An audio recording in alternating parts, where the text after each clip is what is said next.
Alors, aujourd'hui, je voulais vous parler un petit peu de la différence entre les trois grands produits qu'on utilise en esthétique. C'est souvent une question qui est posée au cours de la consultation et je pense qu'il est important de revoir un petit peu ensemble les choses.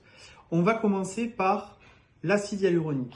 L'acide hyaluronique, c'est quelque chose qui va permettre un volume, on le sent, qui va avoir plusieurs consistances. Les deux sont de l'acide hyaluronique et qui va être mis à un endroit précis pour soulever, gonfler cet endroit uniquement. Je gonfle. Et on peut gonfler des lèvres avec quelque chose de souple et agréable. On ferait un bisou à ce cube. Là, on est assez solide. On va plutôt l'utiliser pour une jawline, une rhinoplastie ou des zones qui ont besoin de haute densité. Bien entendu, il y a 15 consistances. On est dans l'acide hyaluronique. Je cherche un volume à un endroit précis.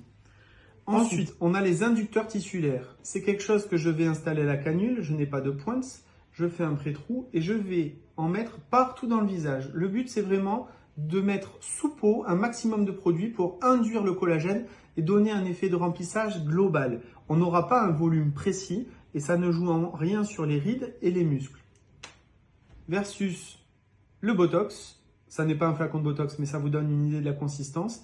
C'est un médicament, c'est liquide et on va l'injecter sur des points précis pour diminuer, atténuer la contraction. Je sais que souvent ça a une légende de bloquer les expressions, mais clairement ça n'est pas le but. C'est d'atténuer, de moduler un petit peu les expressions et les muscles abaisseurs pour donner au contraire plus d'expression.